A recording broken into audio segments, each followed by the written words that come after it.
did an amazing series on Genghis Khan and Mongols called The Wrath of the Khans. I recommend people go listen to it. So he had a lot of ideas there. One of them, he presented the idea of historical arsonists, so referring to figures who caused mass destruction, but also paved the way for new developments and progress. Making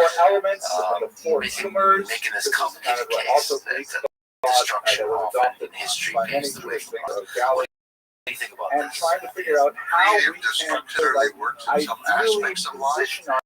With ourselves, for example, if we can create big more habits and build new ones, and sometimes works, or we can destroy relationships in order to create new ones. And we start applying it to world history. It does become a little bit more difficult. I certainly think that these episodes create great changes. You can see great changes that happen because of the Mongol Empire. These characteristics are like in respect to coal. That all of these things in Gabriel, they kind of like are all about coolness, all about not the Mongols helped to unify many countries. On the other hand, if you look at the top, I like how the sheet you have to read upside down. Pride, everything that you see in China today was a part of the Mongol Empire. They put together China, South China, Tibet, Manchuria, and but that's it was a little bit larger under the Mongols. Even Russia, with so many little kingdoms and duchies and dukedoms, and the center had been in Ukraine, you have valor, joy, love. They shifted the focus out of Ukraine and over towards what we call Russia now, and they began the process of unification that had a great impact on the country. So, in a way, it's a new creation. Yes, it does arrive with the destruction. But also, at the beginning, where does the destruction come from? It often comes because the powers around them have been so debilitated and so corrupted and so decayed Black ball in terms of the humors, then you've got to definitely work on developing a little bit more moistness. And maybe you'll get some white ball or water in there, and that can sort of like pull you over to this side. Try to avoid getting too cold, then it makes sure that I'm in there, and then you have very decayed institution. The very complicated metaphysical understanding of the entire physical universe of matter and how to align it with will or form in order to achieve a balanced personality. In the sense of when we look at real sophisticated, complicated thought, the metaphysics informs the ethics, and when you go back and read something poetic like Catherine Murphy, you see that, oh my gosh, it's taking all of these complicated weird ideas and bringing them into a poetic expression. It deeply enriches the understanding of poetry. Really, in my humble opinion, that's interesting. For example, in Afghanistan, we were there for 20 years. We made the Taliban stronger before. Okay, so if we think about his legacy, let's look at some of his great they kicked us out. Again, because he's taken some of the Taliban Taliban leaders sharp from wit, the and he's taken clan these ideas that he's expressing in poetry, and they translate really well. And just for them, the truth is, if you look up Gabriel on the web, this is what I mean when I say that the ramifications from that time are still with us. We don't even see it. And he received early Latin went on television for the last time more of this kind of like played with his people. Associated with He said the Gabriel, Mongols, he does not have anywhere near this pride of have place returned. among The thinkers. Mongols have returned. But And he nevertheless, said we the get a Americans sense are of just his the new personality in these little pithy I quotes. can see The it. test I of don't good accept manners it. is to be patient. But I can with see bad how people ones. think. If we can be Again, honest with ironic in ourselves the and sense strip of away what our even own lies about Moshe ourselves, Ben Ezra has to say about perhaps him. we will be more ethical in our dealings with other people. And even Gabriel also And took there's the a fact that you photograph can that talk goes about. I behind mean, these the unification of China, Mongols are a very If important you step in want the to keep history of something China. concealed from your That enemies, permeates don't to disclose today. it to your And then friends. there's a lot of stuff that we'll talk about. I know when I was Religious studying in freedom, England, they told me the they postal there's something network, called the an trade Oxford routes, secret. all this. If There's a lot of apparently an Oxford progressive secret is something you consequences only of the tell one Mongol person at a time. conquest And of it's the obviously Mongol. not a Let's secret. talk about that. But let's linger on the happier topic for a little bit Another longer. one. Like we were talking A about Dan wise Carl, man he was critical of your work a little bit, showing it respect, but also a little bit critical as being a bit too man is wise only while emphasizing and focusing when he imagines a he lot on has the positive acts correctly and accurately, but not giving enough airtime when describing the brutality, it turns out that the even killing, with my jokes the at hell school, a that little is bit war. faster than I So anticipated. can you understand his criticism? We come to the conclusion of the lecture. Steve Gabriel is one of these fascinating characters. He died very Carl is a young. very smart man. I respect him very much. I like him tremendously. Poetry. And he's right. She began to write at a very young That age. is not what I want to stress. It's not that I want to deny the killing. Even today, It's not that I want to deny the his warfare. philosophy, That's pretty ironically, much the same everywhere in the world. basically And how much lost do we need Jewish to thought say for about about 900 years. But it was picked up by the British scholastics, how most this notably unit St. was Thomas defeated, Aquinas, and it's there that it's they what achieved comes the fame afterwards. that You far know, just as the story of our life begins far earlier than we are born, Nevertheless, the story of our life goes on for a long time afterwards. If you have a nation of 1 million people, and you are ruling over hundreds of millions of people, hundreds of millions of people, China, Russia, the Middle East, you do not do that through warfare. Next week, You we conquer have them a initially figure through who warfare, is but you do very not large rule them in through warfare. Muslim You've got to be offering something that they want, something that they who like. was also And all the a things contemporary you've mentioned from the Gabriel. training They system, the lived postal system, the roughly the religious same freedom, time. the rights They of lived in women, the the same rights of city in minorities. Zaragoza. These And were they things borrowed that a lot of people ideas from responded each other, to. as we shall see. And But so Raqqa the world is benefited most tremendously prominently for a very famous from book the called life of Genghis Khan. Kogos of the All we want to talk about, Obligations and of I the don't Heart, deny it, is a the tremendous conquest classic war. of Jewish Okay, thought that's 20 that years. looking forward to learning If with it you went next on week. for another Thank 150 you once again years, for your attention, and there's more to the story wrap it than up just for conquest. And there is a point that you correctly identify, and you've also written about Native Americans and so on, that history does seem to be written by the non-barbarians. But in reality, history is not divided in this kind of way, and the barbarians are not these crude, brutal, plain, simple people. That there is a sophisticated, deep culture within them as well. Yes. All the different kinds of peoples that came from this time. Yes. I guess if there's one thing that I try to do in my career of writing, it is to get us to recognize the importance of tribal people in the history of the world. We tend to have two categories for them. There are barbarians who kill people and eat one another, or they're victims, and we should feel sorry for them and nostalgic about everything about them. Maybe wear some of their beads or some of their clothing to show how much we sympathize with their suffering. That's the two roles for tribal people. But I'm trying to show them in a different light that they conquered. Yes, they were conquerors, but they also created great things in the history of the world. And that the Mongol Empire was really the first modern empire in the way that I'm putting together that story. And Genghis Khan was the genius behind that, who created this idea that there could be one world in which there would be one set of supreme law, but all people could follow their own law. You could have any religion you wanted, but ultimately you had to obey kind of the great ethics of the sky. And there are things like that about his vision that I think very few people in history had. And I look around the world today, and in my lifetime, since the time of Roosevelt's death, I look around, I don't see much. I see lots of slogans, lots of talk, policy papers. Oh my God, we can produce it. Where's the vision? It's always, we're going to have peace and we're going to have a better life. And, thank you very much for coming. We have an amazing topic tonight. Something that, I know about these things for a long time, but I never get around to really studying them until I prepare for these classes. And I'm just so amazed with the range of depth and breadth and fascinating elements of Jewish history. It really is tremendous. Tonight's topic, we're going to look at the incredible Rabbeinu Bachya, also known as Rabbi Bachaye. We'll talk about the pronunciation of his name shortly, who is the author of a classic, a very creative and pioneering work in Jewish history, The Duties of the Heart. Very important work that, I hope I can say everything I need to say in the next 60 minutes or so, maybe a little less. I have to start with a joke. Last week was not so successful. I think I had fun.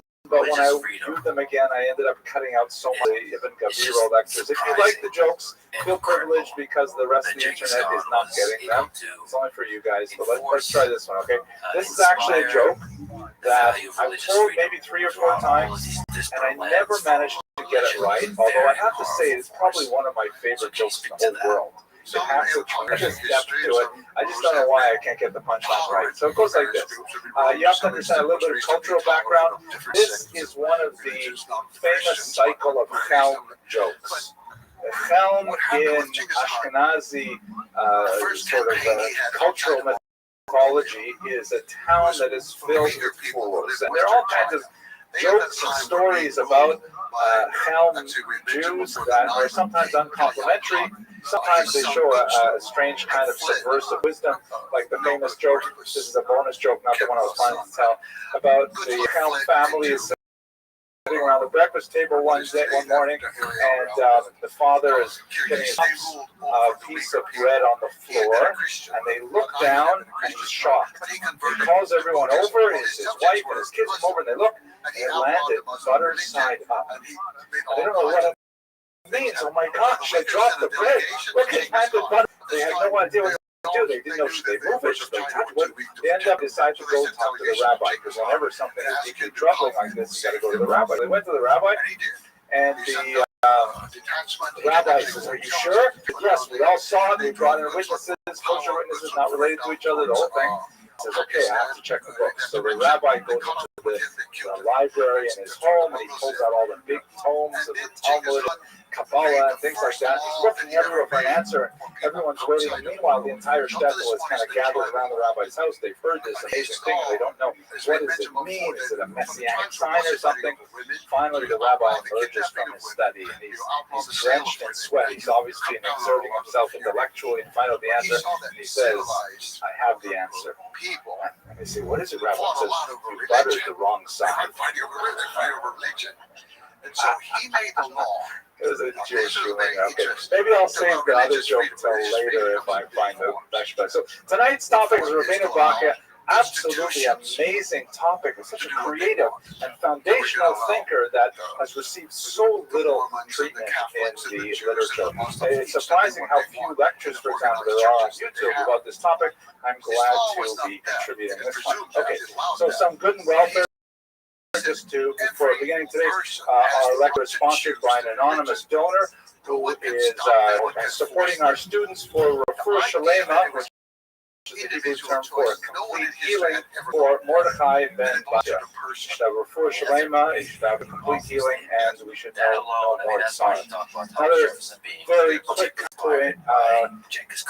piece of information for the internet audience. I'm going to put a little kind of thing at the end of this lecture with more information, but I'm delighted that I was asked to lead a tour into Portugal and Spain this summer.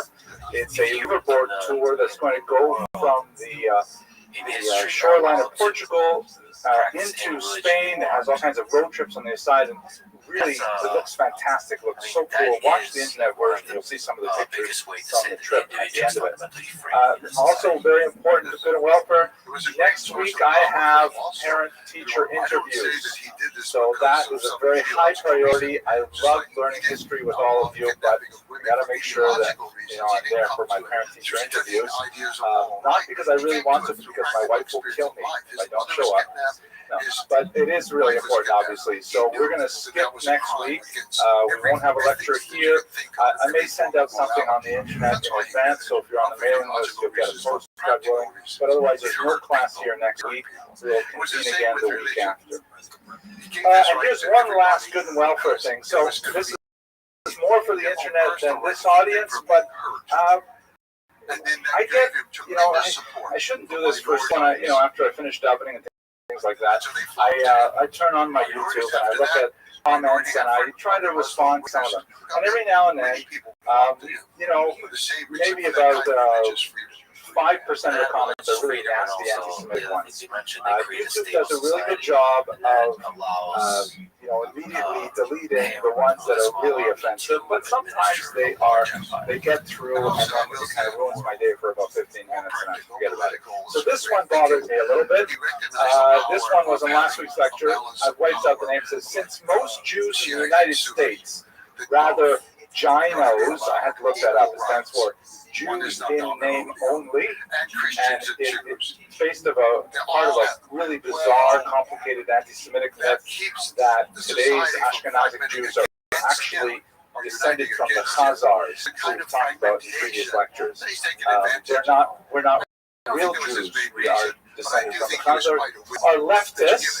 They hate history and are constantly trying to revise it. This makes it hard to raise money for true history. So I'm not exactly sure what he's getting at, but I think he's throwing a little jab at the fact that we have not met our $100,000 goal for scholarships yet. So the way to deal with these guys, I'm going to delete him later. But in the meantime, support our students, all of you on the internet. Doesn't matter how much. Go online and deal with people like this and say that we don't care, we want to keep learning, and we will help our students get through their undergraduate degree. Okay, now welfare, let's go straight to the actual material. So who was Rabbeinu Bachya? One of the most difficult things about this particular topic is that we know so little about Rabbeinu Bachya. In fact, these are the 2 volumes, kind of like the classic printing of Rabbeinu Bachya, the late 20th century version. And this is everything we really know about him. There's hardly any material about him in the medieval world. We barely know when he lived or where he lived, and most of the information that we get is based on internal literary evidence alone. Even though he was clearly a scholar of towering proportions, and his creativity literally started a major genre in Jewish literature, nevertheless we know very little about his life.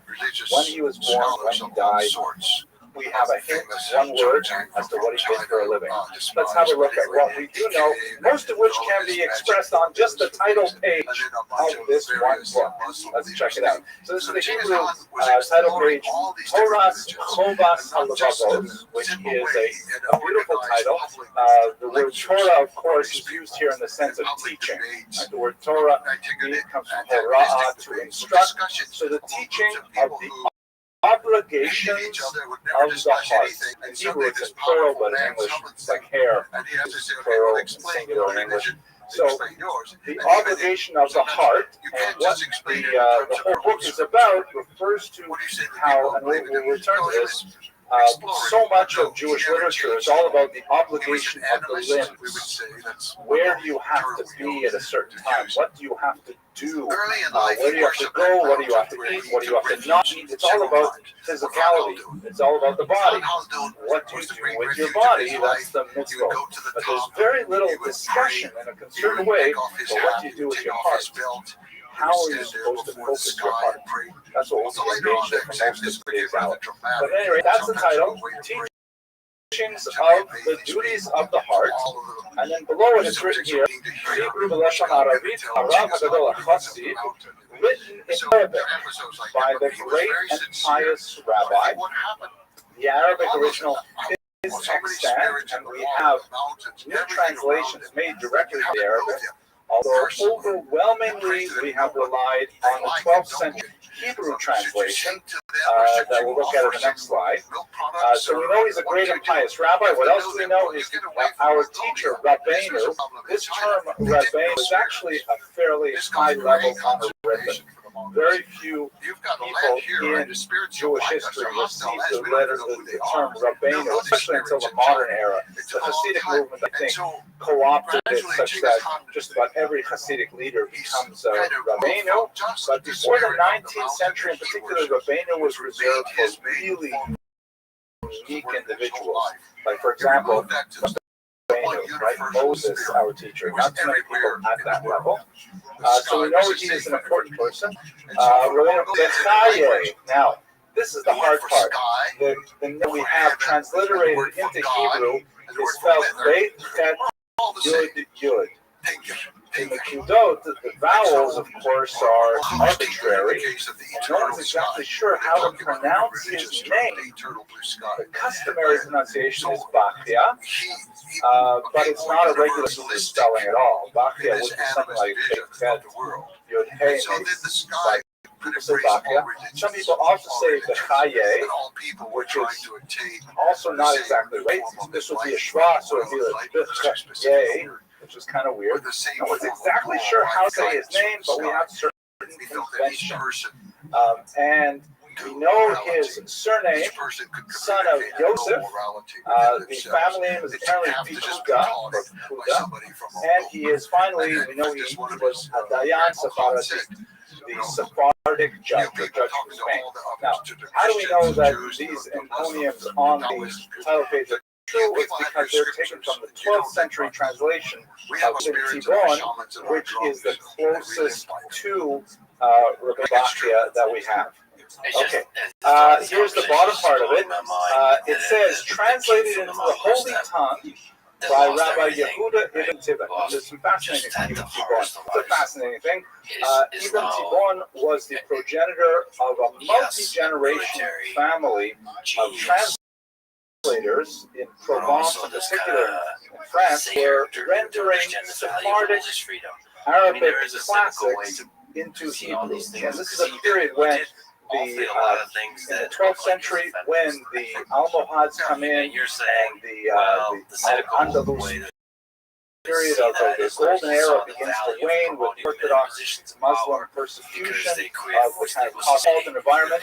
And so Arabic readers are fleeing from Spain, including Maimonides, we saw before, Yehuda al-Levi leaves, and others. The Al-Fasi, ironically, moves to Spain at this point. But this is a period when Sephardic Jewish culture in Spain is in decline, and it's now being transmitted to a new generation of Christian Europe.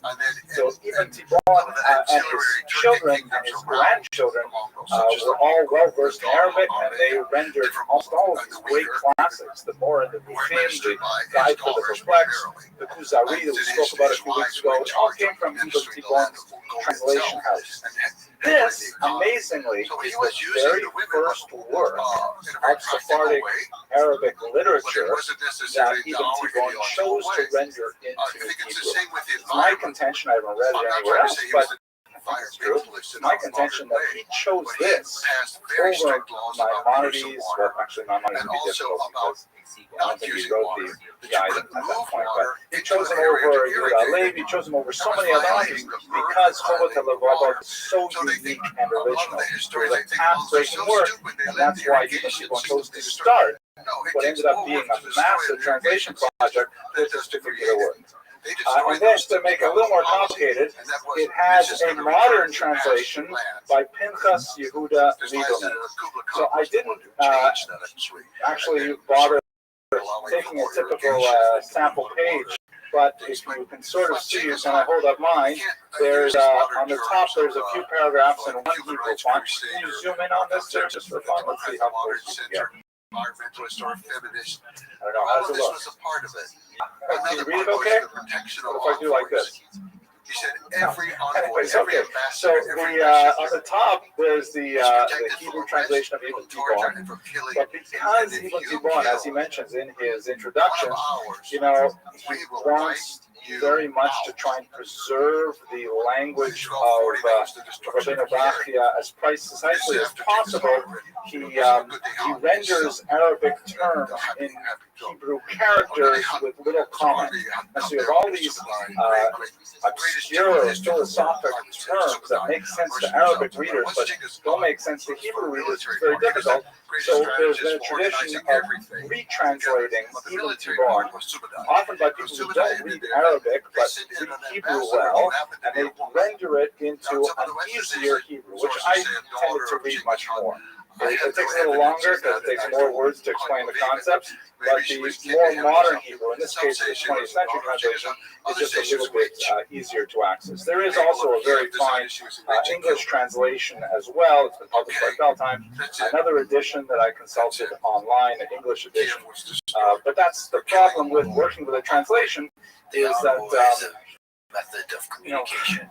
Translations themselves are already a step back from the original. So that's how we access Chovat HaLevavot. And that's where I should go on to the next slide.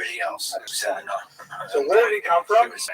Zaragoza, also spelled with S's, but this is an official spelling. You can see it's in northern Spain, close to the Pyrenees Mountains. We really don't know anything about him, and in fact, there's huge question marks about exactly when he lived. We know certainly he had to have lived before Ibn Tibon, because Ibn Tibon published the translation in 1160. We also notice that there's some strong similarities in a couple passages between the work of Ibn Gabirol that we spoke about last week, So that means that one borrowed from the other, or potentially they were contemporaries sharing the same source. Some of it is kind of bizarre. Like, remember that square we looked at with the 5 different, the 4 different character traits and the 4 different elements and things like that. So that appears also in Rabbeinu Bachya. The scholar Diane Lobel, who we'll speak about in a second, she estimates that based on a Geniza fragment written by Ibn Ezra, who refers to Rabbeinu Bachya as the previous generation, more or less we can ballpark the authorship of this book around 1080. So that's as close as we get in terms of knowing anything about his life. Everything else is going to be internal scholarship, internal literary evidence. Okay, so at this point, we have to pause and have a little bit more of a philosophical discussion about what is this book, why is it so distinct and special. This is an amazing 19th century painting by Karl Schleifer. It's eine Streitsfrage aus dem Talmud, and it translates as a controversy question out of the Talmud, meaning a machlokas from the Talmud. I just like the word Streitsfrage. It sounds like a controversy, like ich habe eine Streitsfrage für dich. I got a problem with you, buddy. My wife says, by the way, that when I speak German, I sound like I'm angry, and she wants me to tone it down somehow. German is one of our secret languages that we speak when we don't want our kids to figure out what we're saying. They figure it all out. Okay, they know everything. Anyways, okay, so this is a picture my grandmother, Shalom, used to own, and I always liked it when I was a kid because it shows, rabbis engaged in a Talmud discussion. Now, besides that very short history moment, what exactly is Jewish philosophy? Let's back the statement up a little bit and say, what exactly is philosophy? Protection if they had to pass through an area where it might be dangerous. If we look at the Greek tradition of philosophy, and as Whitehead put it, all philosophy is footnotes to Plato. Philosophy is basically an attempt to understand the universe, starting from zero. No assumptions. You build logic.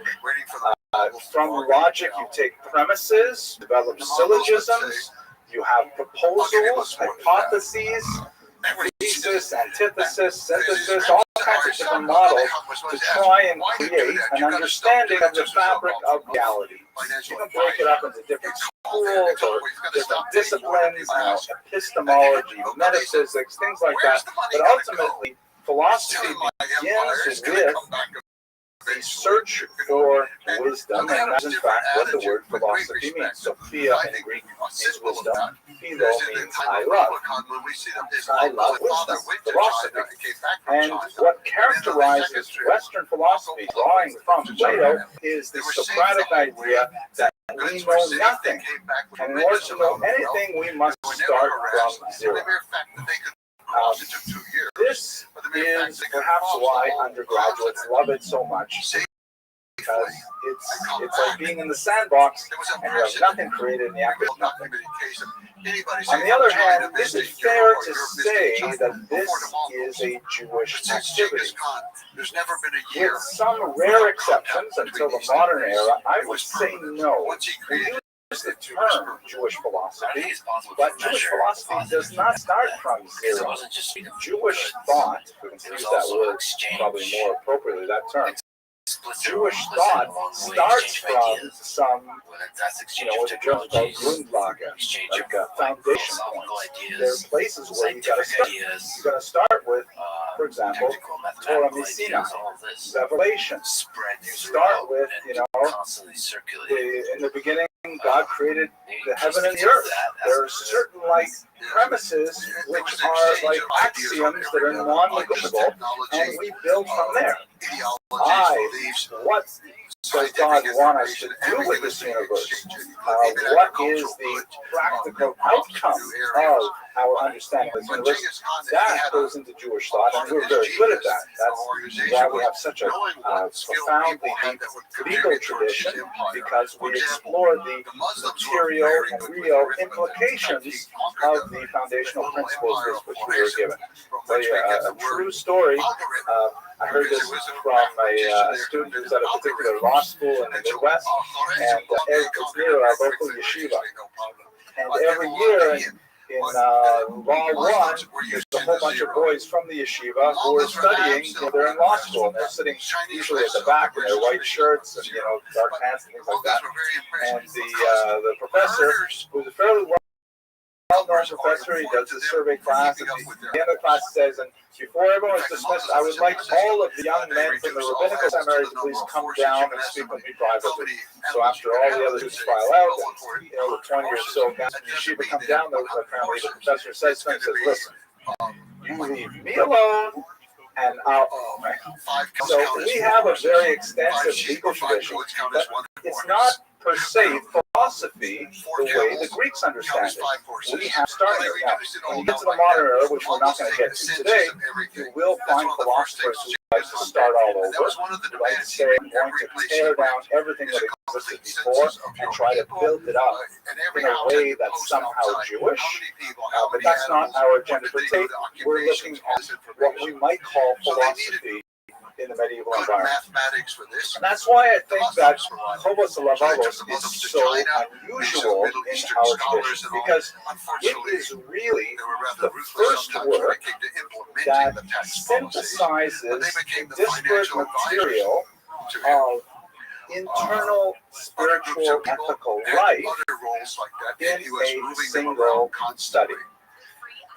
Let me explain what I mean.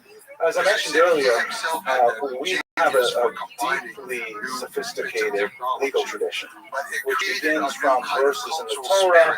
It goes to amplifications in the rest of the Bible, and especially in the Mishnah, and then the Talmud discusses it. The rabbis discuss it in responsa, which form legal precedents. Later, this goes into the codes and so on, which are, by the way, just about now being prepared. In the 11th century, 12th century, you begin to see the early codes, like Maimonides, Mishnah Torah, and so on.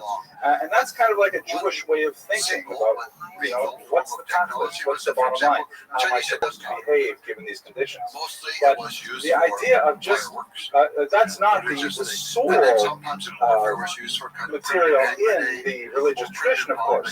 There are scattered here and there these gems of spiritual insight that may be collected in a few places, a little bit like Pirkei Avot.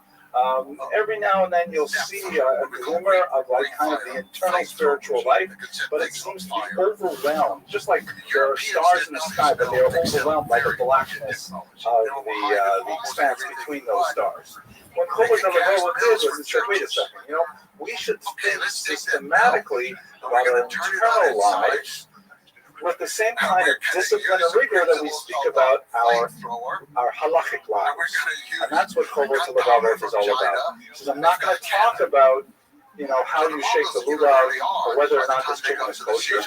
I'm going to talk about how you should orient yourself to God, how you should focus your mind, how be disciplined with your relationship to the universe as a whole. It's a deeply mystical and fascinating work, and it is completely path-breaking. It is totally new, and it starts a whole genre which, depending on who you ask, will probably best called Musar literature. The whole idea of personal development starts with Chobos Lavavos, not earlier. My wife and my daughter had a little text argument. By the way, for those of you who use texting, I have to say it's the best way to have domestic disputes.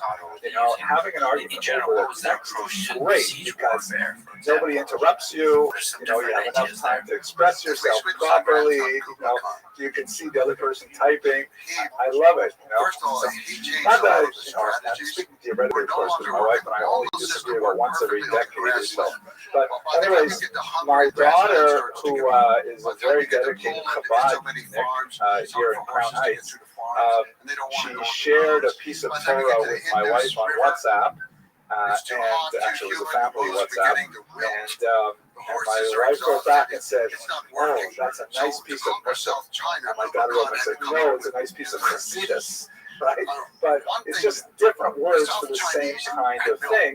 It all starts with Chovos Halevavos. It all starts with Rabbi Rothschild, who first said, let's just think together about how we live spiritually as opposed to halakhically. I have to see a little bit about what's in there. Now, our task is to approach it from a historical perspective. I really would like to give you an introduction to the content of the book, but from a historical perspective, if we don't know more about him than the title page, how do we learn, how do we flesh the historical context?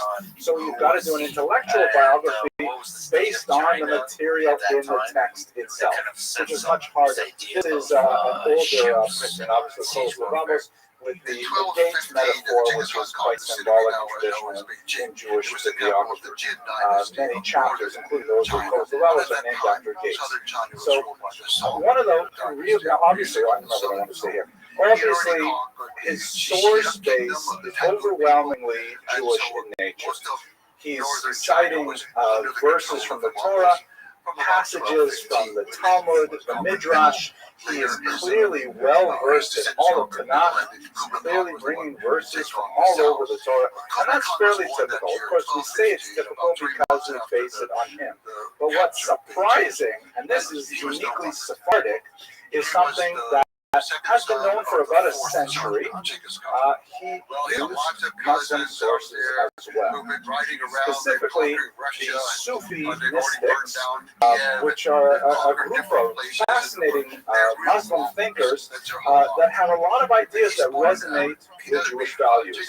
And the stuff just slips in without any comment. I'll give you a couple of examples, and we see it repeated through many other sources. We see it, for example, Maimonides' own son, the famous Abba Rambam, wrote works that are deeply infused with Sufi wisdom. I know it sounds jarring because, we live in a time where Jews and Muslims tend to be locked in conflict and Israel, and we look at them. God forbid we don't want to look at them, but occasionally you see these things about ISIS and beheadings, and you say, what? Do we have any common vocabulary with these people? Al Andalus, we did. We shared, and we moved on. So I'll give you one example here. Yes, it's in the Forbidden Gate. Right. So the Forbidden Gate, let's start and I'll show you the example.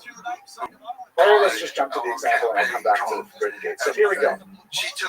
Here's a Sufi teaching, which Diana Lobel, that I showed you earlier, she wrote a great book on Rabbi Rothschild recently. So this is the 9th century, 100 years before Rabbi Rothschild. This story is cited in 11th century hagiography of Yahya ibn Muad. It was said to Yahya ibn Muad, tell me about God. Where is he?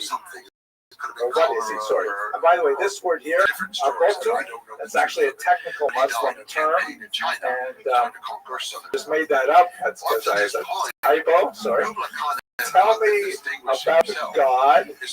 See, when you have tenure, you get with things like these. Tell me about God. What is he? Yahya responded, he said, God's one. Right, that's definitely something I do for him. What is he like? Strange phrase in the original. How is he? Like, in what manner is he? And the answer is an all-powerful king. The question is, where is he? And he gives a strange answer, on the lookout. And then you have this funny coda.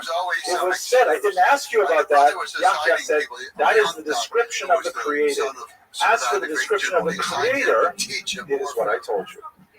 Sufis talk like this a lot. There's a fantastic book called The Origins of Consciousness by Robert Rothschild, which explains on this.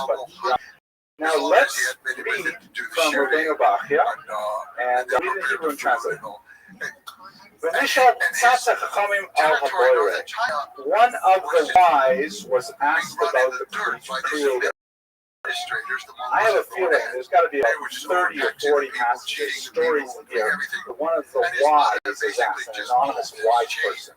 I haven't gone through the sources, but already 100 years ago there's scholarship listing all of the passages where he borrowed Sufis. I have a feeling when you have this unnamed source, it's probably anyways, the question is asked about the creator Mahu. What is he? But Amar, the answer is one God. God is one. Amar Shoel, so the questioner asks, how is he? Again, that strange language. How is he? What manner is he?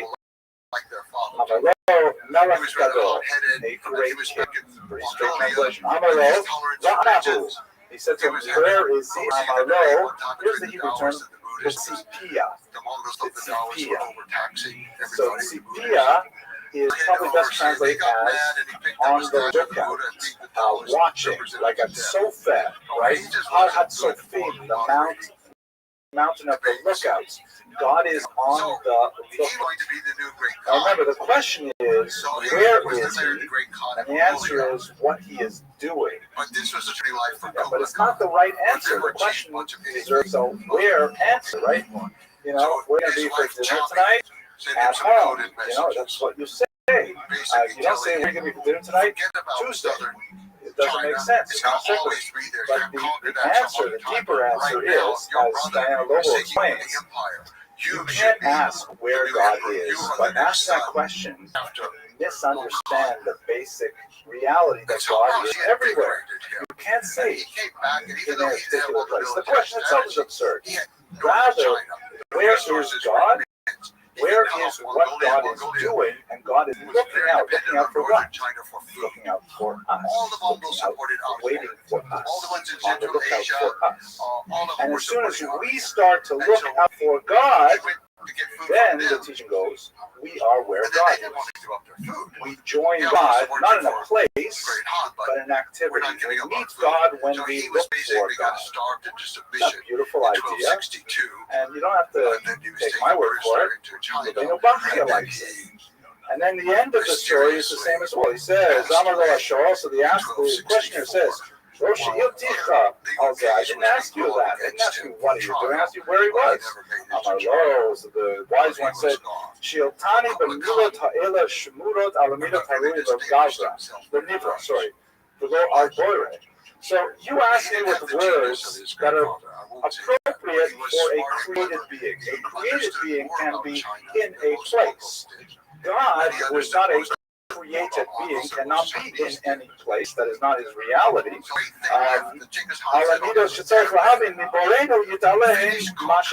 So that's why I answered you only in terms that you would understand. Because it's impossible to explain it in any other way.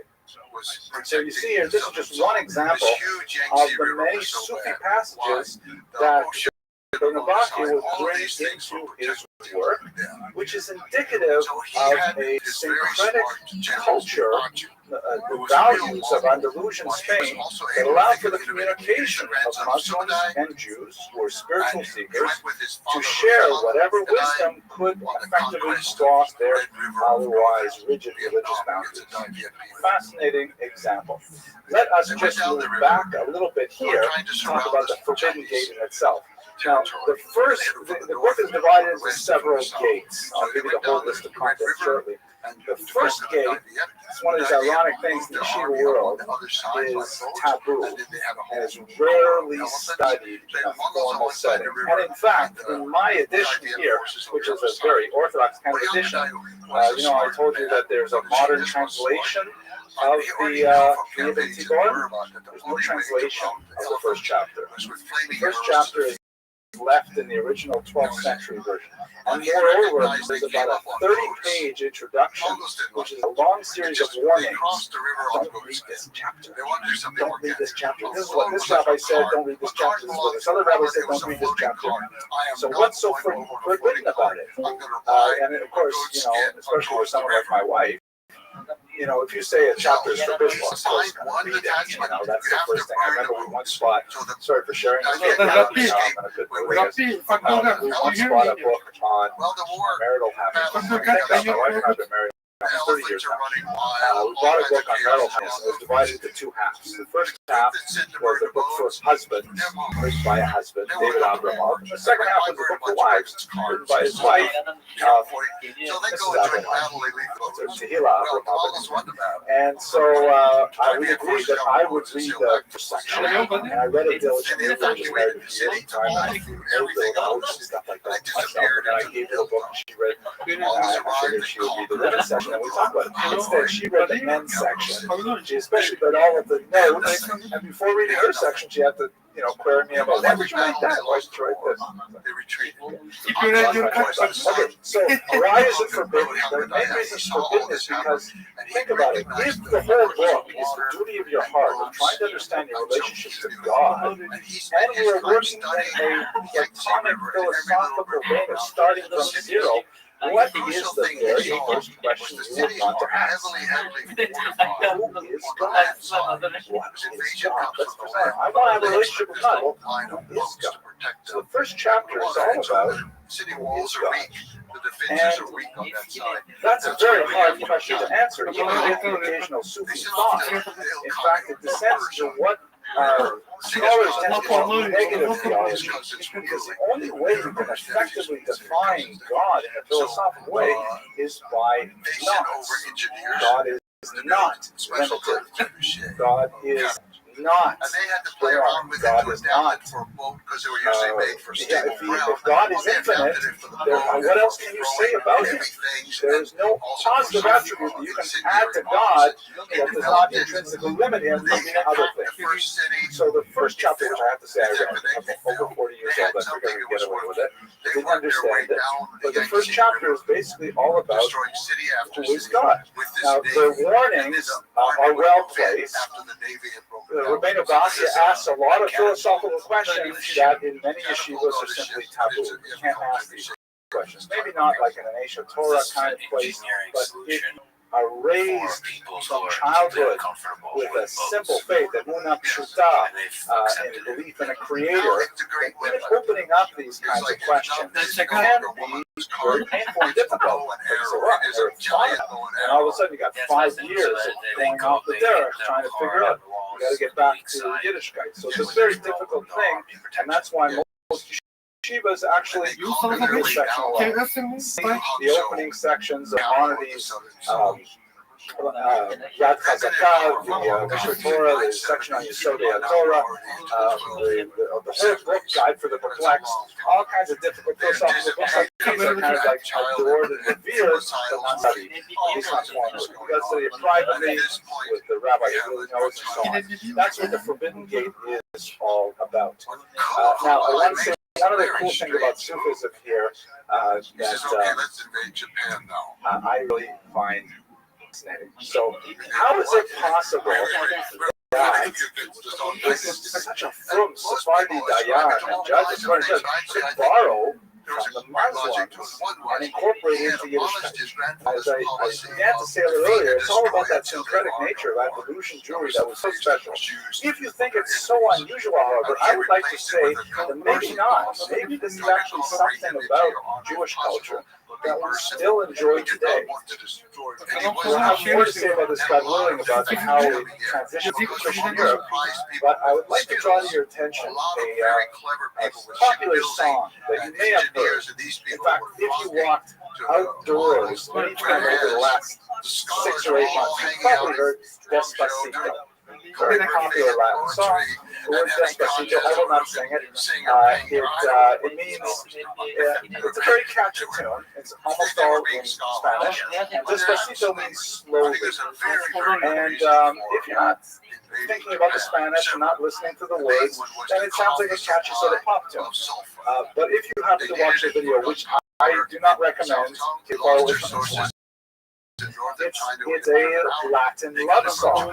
It's totally inappropriate. It doesn't get close to appropriate. Nevertheless, check out this video. David, we can leave it running, but I'm going to actually cut this out of the internet version. I'll put the link in because there's copyright versions if I put video in the video, I get in trouble. So here is a Jewish take on Despacito, and let's pause to discuss that. Wow. Mi Amcha Yisrael Goya Haaretz.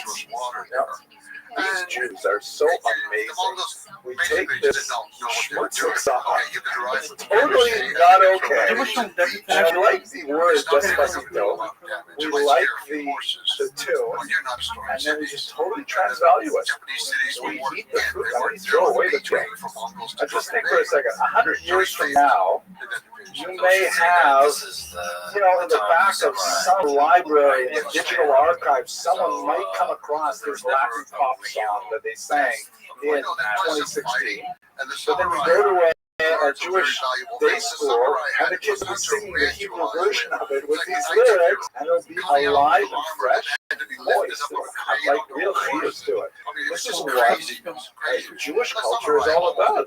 And we, because we live as a minority, because we live in a multilingual, multicultural environment, we're able to kind of like grab things of value, transvalue them into a Jewish system, and ultimately, once it's digested, it becomes Jewish, like egg rolls, and as Sabria. So that's what I'd like to think is happening with Rabbeinu Bachia, using Sufi sources.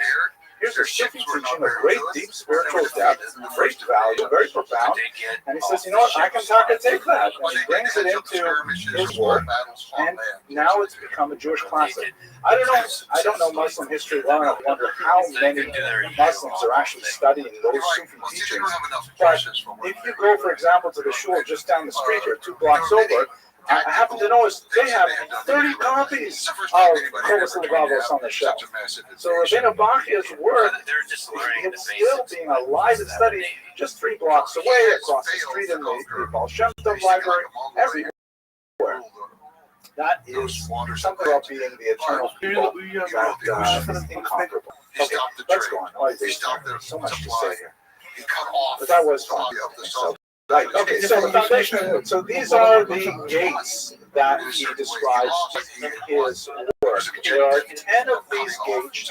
Each one of them builds on the other. The idea is he describes kind of like a passage through each of these gates as you slowly climb to a higher madrega, a higher level of self-awareness, of ethical perfection, and of spiritual purity and oneness with God's purpose here. The first gate we talked about, the forbidden gate, it's actually called the gate of unity, which is for Shah-Yichud, which is referring to the unity of God. Then the next gate he gets to is called the gate of discernment. And this is also a fascinating evolution kind of thing. It's very much about science. He says if you want to know God, what did God give us to know about God? God gave us this amazing universe that we live in. He says, so you got to study the universe. You have to know astrology. He has a whole passage on the astrolabe that was like the big invention today. It's like the iPhone of the day. He says, you have to know iPhones. They're great. What you can do with them. And he goes through like, the natural world. You have to appreciate biology, you have to appreciate all these various sciences, because that's how we come to know God through our experience of the material universe. This is one of my favorite passages. He goes through, for example, human development. He tells us how amazing it is that children develop inside their mother's wombs, and they don't need to breathe, and they don't things like that. He goes through how children grow. Let me just translate this one part. I actually told my wife I should read this to her. The child. And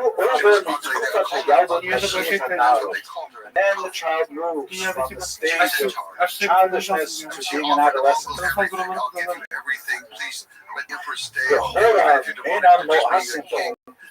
And his parents are not disgusted with him.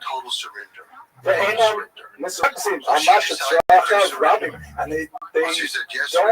get angry with him because he needs so much. And they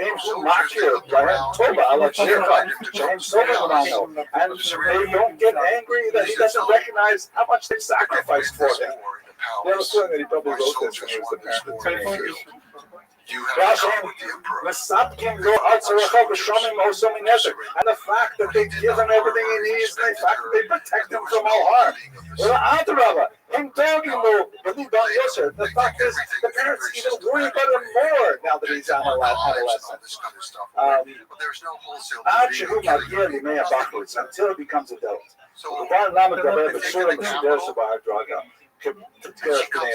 Until he becomes an adult and learns to speak and put himself properly like a human being. I'm sorry, I found that more funny than you did, I think. But the idea is, like, that's one of the evolutionary stages. It's so amazing. God created this universe that parents don't throw out their teenagers. People are nodding. Anyways, so that's in the gate of discernment. It's all about discern in the case of, like, see what the universe has to offer and understand God's presence. Very powerful. The third gate, wow. This is called the gate. It's because someone is getting distracted by something. The gate of the service. Okay, so now you understand a little bit about God is. You see God in the universe. Well, get to work. It's all about now applying yourself and not just showing up in shul for minutes. How to daven properly. How to, like, put your soul into what you're doing. Wow. The fourth gate is perhaps the most studied of anything in the book. I went through it today. It was transformational, as always. The gate of trust. How to trust God.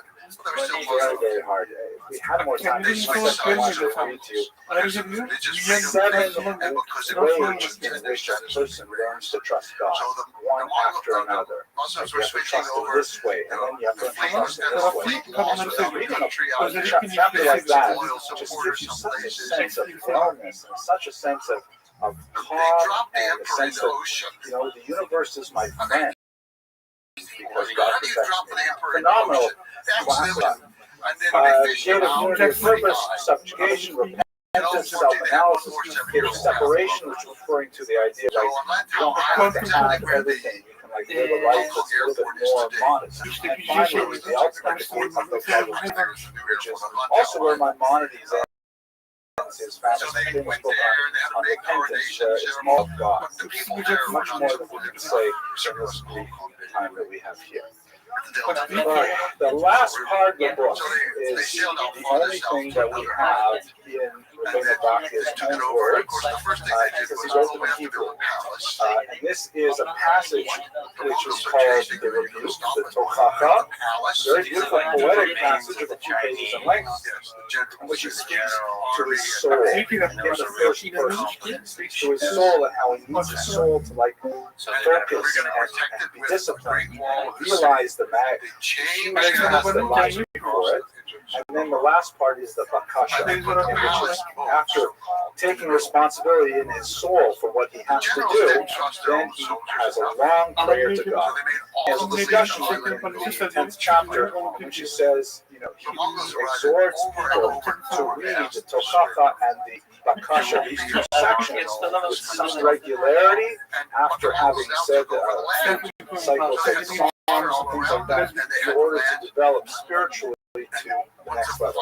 I personally, I've gone to Kolos Levels before, but I totally forgot it, and I don't know anybody who actually follows this regimen. I'm going to ask around some of my rabbi friends to see if they can like who actually keeps this practice, because it's a very beautiful one that I think will be wonderful to revive. In your rabbi's own words in Hebrew at the end of the day. So, moving to his legacy, here's the Feldham edition. I hope this inspires some people to pick up Kolos Levels if you've not read it yet, and make your way through it.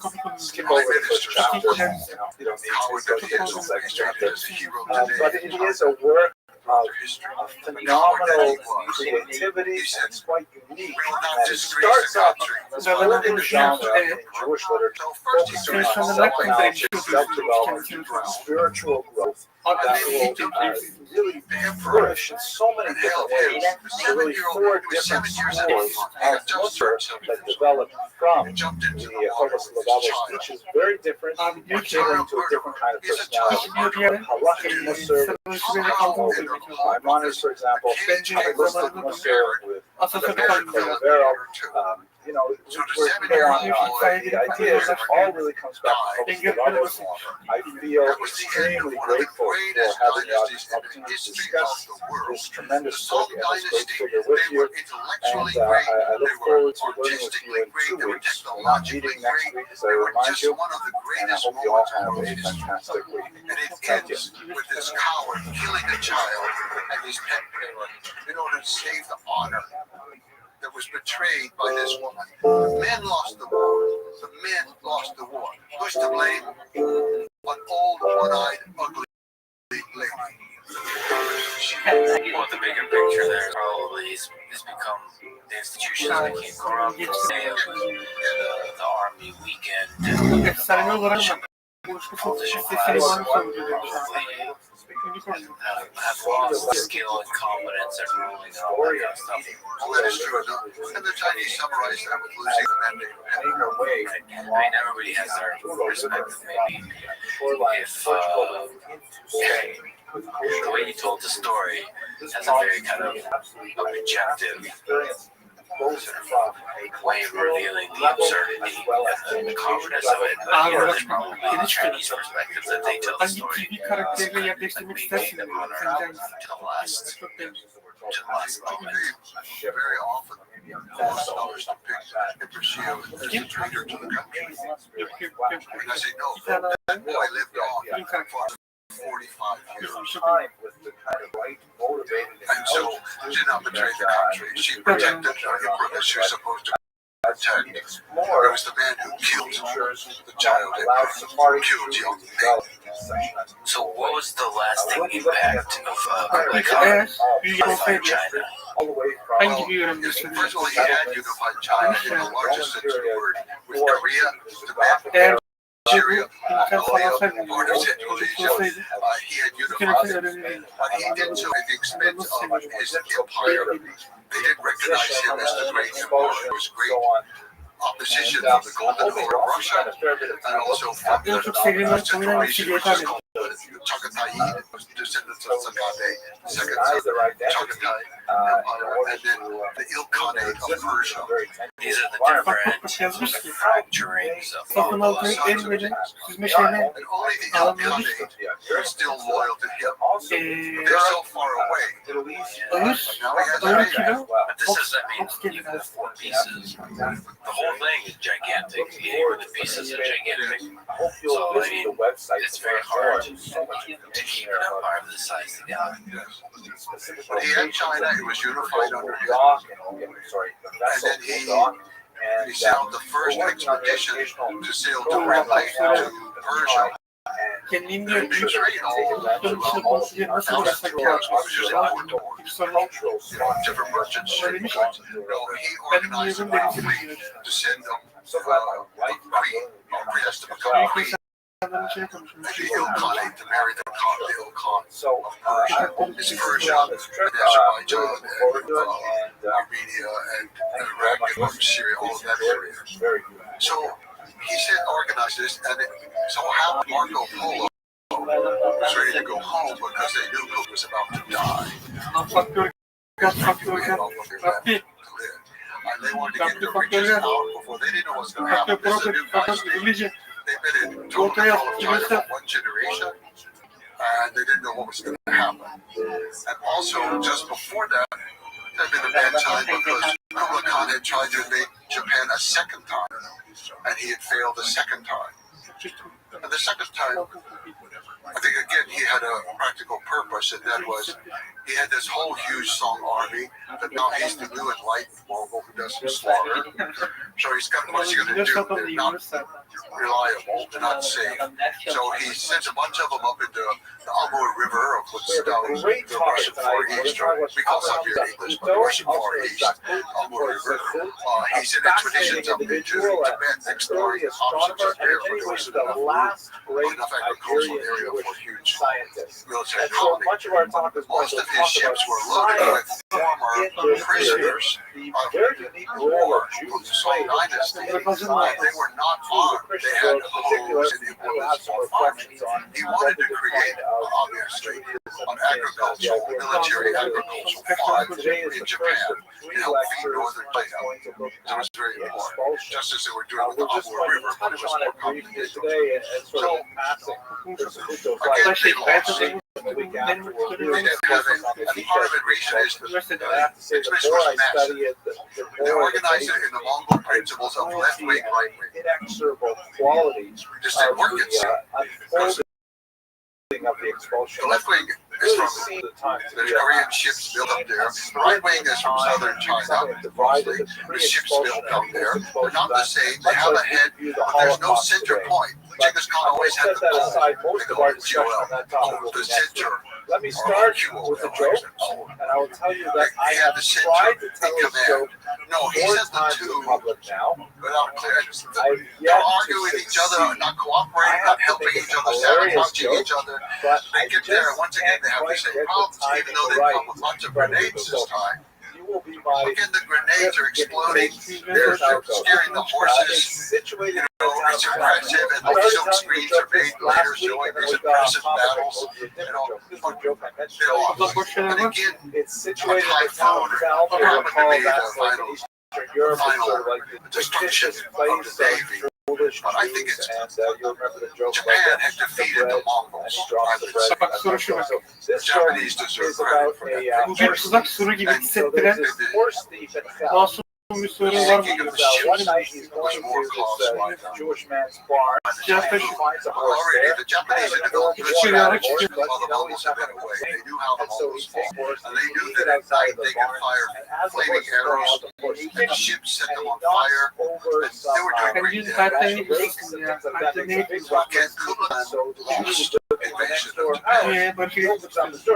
What's going on? What's going on there? The just to rush into the woods with the horse, but the Jew doesn't give up. He starts looking around. He starts looking around, going out to the glade of trees there, and he says, "What's going on? Who's up there?" And so finally, behind the horse, this happened, but then Kublai Khan farmer says, was coming to the end of line, and Marco Polo and those wanted to get out.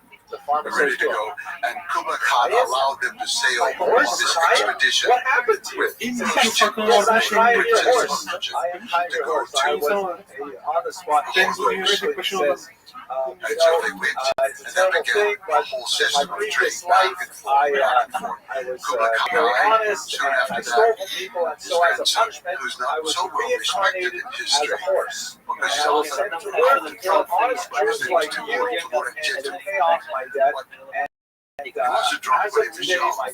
But his grandfather had a couple times in public, and he cured him of drinking. And actually, he was not a drunk later on. And he was, first he reassembled the Mongol Empire. He did the Golden Horde declared loyalty to him, recognized him as great Khan, as the Emperor of the Whole Empire.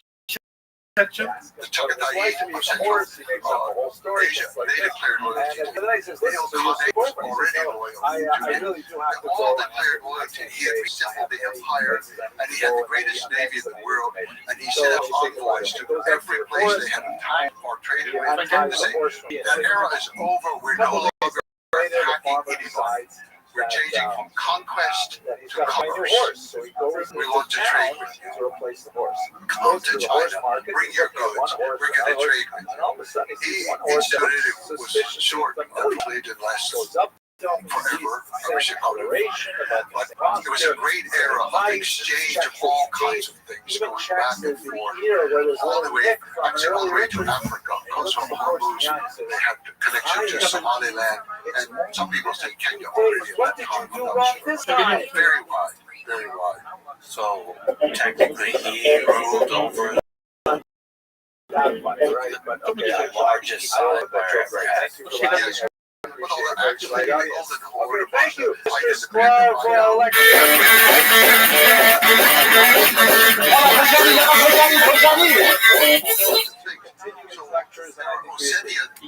soldiers, this is my YouTube page. They had a whole contingent of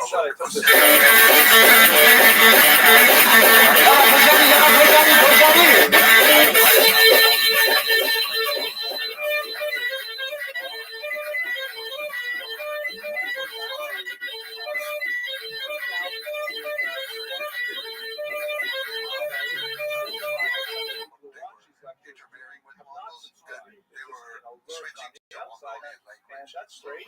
So this number is First, I don't know. very exciting. I can feel it in this international way. That, okay, we need a new alphabet. Really important.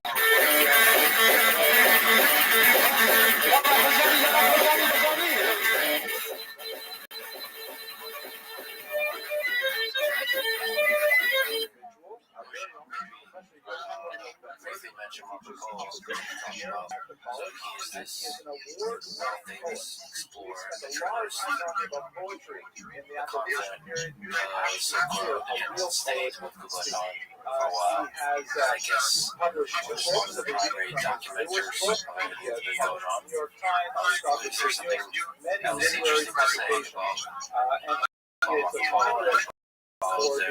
interaction with I use his work a lot. I find him very reliable. In the areas where he's not reliable, you can kind of tell because he didn't get there. The places he was, he reported a lot of stuff. So I'm very much indebted to him for a lot of things because with something like the Princess and also another fighting princess from Central Asia named Kutulu, he wrote about that. I also needed other sources, so I found if I could find Chinese sources or Arab sources or something else or Persian to support it, then I really felt a lot of confidence with him over time. But pieces were romanticized, and you have to always discount it. It's very good. So the name However, it's a Latinization I believe the best work written about Marco Polo, aside from his own book, which was actually written by Rothschild, dictated in prison in January. In the 20th century, Eugene O'Neill wrote a play that became a comedy on Broadway called Marco Millions. That was both a play on what he was called El Milione, the million. Because he talked about cities of millions of people and about money in the millions and things that people in Europe just couldn't believe could happen. He then published his whole play as a book to show people what he really meant. And it was an ironic look at capitalism, because this is 20th century already, versus this idea of like a philosopher king, which he saw in Kublai. And so Marco Polo becomes a symbol of capitalism, not at its worst, but at its most. In many ways, the Portuguese made their name and that is like the prince in the story. This is not in real life, but this is in a play written by Eugene O'Neill. I think it captures a lot. The Princess Hochstein says, Marco is an excellent judge of quantity.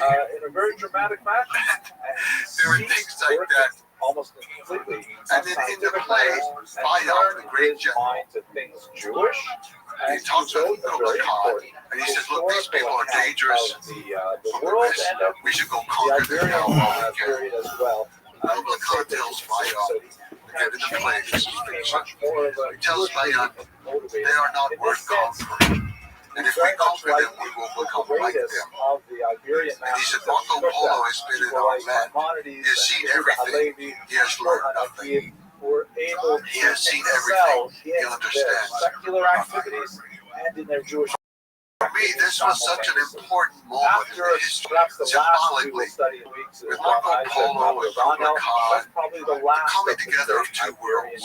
It could have gone a different way. It could have gone a different way. I am, it's not that I'm anti-capitalist, I'm pro-capitalist, but the way so many things worked out, 500 years. There was a misstep in history. Maybe we took a wrong step at that moment. We could have learned more from cooperation. They didn't quite integrate successfully. But today, by the way, we've returned to that. I think the East and the West are confronting each other again on more equal terms. For a long time, the West was so dominant and the East was so downtrodden by colonialism and other things, and internal rot and other things. Today, there's not necessarily equality, but there's more of a balance. And which way will we go? And again, there's a lot of room, a lot of energy for division.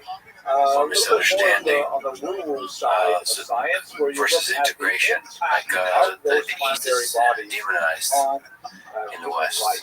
And You know, fading off one of the great regrets I have we did see within that I Ezra hope to alleviate also a little bit is earlier just in how this, but little also I very much understand straddling China and the East. scientific and Just sort of not just from kind of superstitious elements economics, of politics, approaching the stars. Although you know, reading a few books, but like the way you've understood and felt the Mongolian steppe, like understand the Chinese people that way, because it does feel like from that understanding there could be integration of ideas. You know, my work is often classified as just history, which I think is ironic because for me it's always the Mongolian history. The last book I wrote, which dealt a lot more China because it's about Kublai Khan. And in that book, I deliberately did not go to China. I've been there numerous times before. I deliberately did not. I'm an outsider. I do not speak Chinese. I'm not a Chinese scholar. I never even have a course in Chinese art or anything.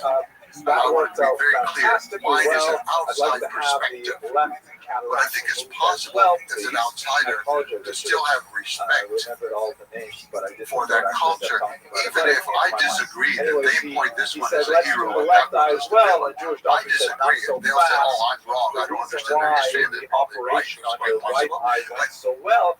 But there's an outside view that is different and tries to be respectful of what happens in that part of the world. Just as I'm respectful towards Genghis Khan and the Mongol Empire, I respect China very much. I'm an American. I love the ideals of my country. I love so many aspects of our culture. And there are many aspects I don't, of course, because it's impossible to love everything, even about the members of the family. Sensibility with I do hope that through understanding one another, or just making the effort to understand, even if we understand wrong, we're incorrect, just to make the effort to understand will help us a lot. And the West has a long couple of centuries of extreme arrogance that they are there to teach the world. And I sometimes dismayed, I meet these young people all over the world who've come to help an NGO. They're going to teach the people how to take care of the environment. They're going to teach the women how to exercise their rights. They're going to bring in microfinancing to help liberate people. We are arrogant beyond words. We need to be a little bit more humble and try to put ourselves on an equal basis with some of these people, not a superior basis. Beautifully put. In fact, how did the Mongol Empire come to an end? How did it fall? A work he wrote called Hafibor Haggadol, despite the fact that Timur Jettuhan had united the empire with all of it, and they had the trade going on, the Mongols never adapted well to China, and they began having problems in different areas. So in some areas of the world, they became more like local people. In Central Asia, they became Muslim, and they were absorbed into that world, broke away from the Mongol. Examples were before. Russia lingered on longer under Mongol domination, but it got weaker and weaker over time, and it was based around the Volga River. They weakened to the point that they just became a tributary people minority within the Russian Empire. But the Mongols had left the framework for empire for Russia. That's something the Russians don't want to hear anymore. They want to hear me finish my story. They had the Tang Dynasty. But it is true that even Yam is the word that was used for this postal system, and that's the ministries today. In Russia, there are many, many other things in Russia. Malchin is a herder. Mal is a person, is an animal, and Chin is a person takes care of animals. So all kinds of influences in Russia that some people want to deny. There's always a great, powerful strand of research and scholarship in Russia that supports this understanding of the Mongols, and I depend on them tremendously. It's not just Goludyov is one of the famous ones, but he was a little bit too romantic with his ideas and all. But I really depend upon a lot of research done by Russian scholars and by early German scholars in the 19th century under sponsorship of the Tsar. So I depend on that work. So you had a great influence there, but it was weakening. Russia, by the way, bit by bit, 1368, the Mongols have become so weak within China that they were overthrown. Into China. Because they have to catch The up. Mongols have been there The Muslims since follow 1215 the to lunar 1368. calendar, They packed up, went back to Mongolia. lunar months, but that It was just another seasonal migration. So that means You know, the seasons it was just amazing. And they said, okay, we're still the Yuan dynasty. We're not giving you the seals. We're not acknowledging the Ming. And they never did. Throughout the whole of the Ming. In fact, they went down one time and captured the Ming emperor, took him back to Mongolia. And then they tried to ransom him. And the Chinese said, no, we're going to appoint another emperor. takes in time So the Mongols decided, by scripture. The holiday the worst thing we could do to Chinese is back the old emperor. So you had two emperors back, okay, to work it out. spring. And And the in order to empire make that happen, just we have a weakened from complicated internal 19-year reasons for the cycle Mongols, of but some leap months external things that from are nature, and I think that was a great play. added to make sure the Passover. You know, always falls everything out. in history, everything that's good comes with something Our underneath that's bad. fascination with the And everything that's bad seems to have something underneath that's and sometimes works out good. we actually Anyway, excelled in these this great system the that bishop united of Salamanca was so Yamo, taken and with it united everything. People could move back and forth quickly, and it could also take the plague out of southern China into all parts of the world. And I do think that's what happened. And also the into plague Latin, destroyed the Mongol system. ordered that all And of these if all of these Jewish people are ruled writings by Mongols should be because they're stored benefiting so permanently much from in this system, the library and now the of system the, collapses. Rather impressive. Yeah. The language They don't stuff need is the also empire very anymore. interesting because So it just this fell is a apart period after of great 1368. linguistic The empire flexibility just and fell apart. transition. And the most of them the stayed Jews had a in tremendous advantage because they were Persia historically and quite Iran and Afghanistan. The Hazara people are still descended from the army there. they were multilingual. And in Russia, some of them stayed, but then finally, in the time of Catherine the Great, a lot of them were returned. So Let us they've been there for hundreds of years, of what and then exactly they is returned to science, Mongolia a little bit of a broader in the perspective on 1700s. Here's one of the So most interesting things that many he did, by the way. Mongols came home. He They were still also Mongols. engineered a massive Hundreds of years of technological exposure to other by cultures. taking They the came back to their astrolabe, tent, squatting which around the up until fire this point were made out and of fermented milk and eating designed dry out of curds. copper. It's interesting not that only made the Mongolian far more spirit durable, even is actually so strong that it persists through centuries. Yes. And they just return right back on the horse, of course, riding the open subject step. to the Yeah. Well, it was actually very difficult because they were a little bit lazy and they weren't so good with doing the task. And so it became difficult actually to support so many people coming home and eating up all the animals. The Mongols in China had been used to just eating. They hadn't been producing much for 150 years. distances So, just to return to Genghis Khan, so we talked about Dan what you Carlin. do is you Dan it has like Carlin moving said arms, that and you stick your eye Genghis on one Khan's spot, army and you line was up the the arm, greatest but let's say military you want to force in measure the height of a tall building or a and many mountain other far away. historians agree You line up that one before arm rifles with came the into top of that popular building, the way use, it looks at Genghis your- Khan to would your naked eye, and basically you line up beat every the, single army, horizontal including with the bottom of that mountain. and you mentioned the Then when samurai, you've got the it whole formal got setup, it lined up same as properly, Napoleon. you can then There's simply take a the whole, measurement, place it on a scale, and calculate how there's tall that several big hours to building set is up and the how chess far away it pieces is. on the military You do the board. same thing with I mean, you could just planetary imagine bodies. what Genghis Measure Khan how and big the the moon is, dynamism, how far the moon is from the other speed planets, of everything, all what kinds that of would do to amazing Napoleon. things that were, So, impossible. I guess the without question this is, where amazing do you device. agree with that And it allows notion that Genghis Khan's army is the greatest military force in history. Short answer is yes, absolutely. No other in the history of the world has conquered Russia and China and Persia and Central Asia and Turkey and Korea. No power in the world has done that. Not Alexander, not the Romans. Nobody will ever do it again. Nobody's going to conquer China and Russia again and rule both countries. Astronomy and astrology kind of What together. lessons can we take from Basically, at this time, we're still is working with applicable to medieval modern warfare? and I think there's a very good lesson. definition, the classic ideas of what is The Mongols took Iraq. the essence of They scientific took knowledge. Baghdad. The trivia They hit it. 3 items. The Americans, Grammar, we rhetoric, followed the exact dialect. opposite strategy of the Mongols. You just had to Mongol know strategy if you were is going to be first you take the countryside. They're It's country ironic people. They that think in of terms the of countryside. three, You take the countryside, basically you occupy the only studied a countryside, little bit and of the you cut first off one. the city And and that's kind of primarily live without the maybe as a countryside. primary and But secondary. that's how they did it every time.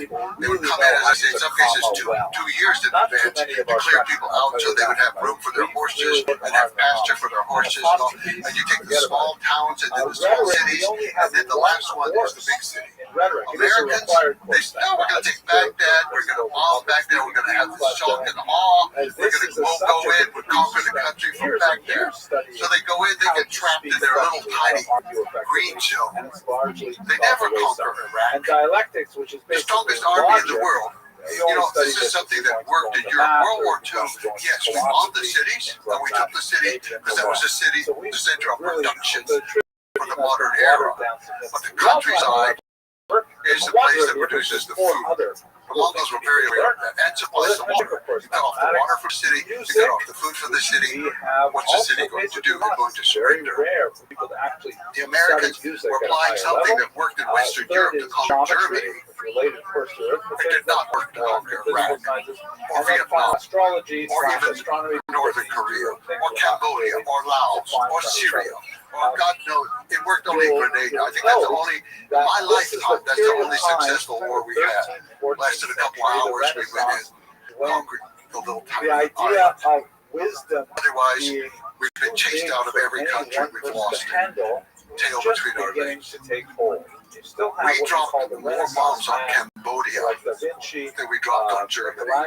We're doing it all. But the idea that, It's hard to maybe believe. we should break this Hard out, to maybe believe. we should specialize. We dropped more bombs on Cambodia than on Germany.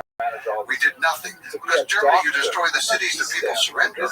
Dresden, Scotland, Frankfurt, Würzburg, Berlin. In Cambodia, you can bomb the countryside forever. You can kill the people, and they did. You can use chemical warfare, and they did. And you can still go into the eastern part of Cambodia, and one of the most important you can go to large areas where you don't hear birds singing because of the chemical warfare of American bombs. So we still do it, but we don't want to admit it, and we don't want to go into it.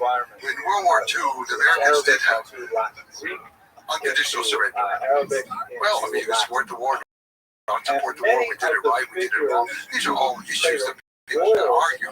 But the clear policy. We go into Afghanistan, we're fighting terror. We're going to bring democracy, we're going to free the women. What?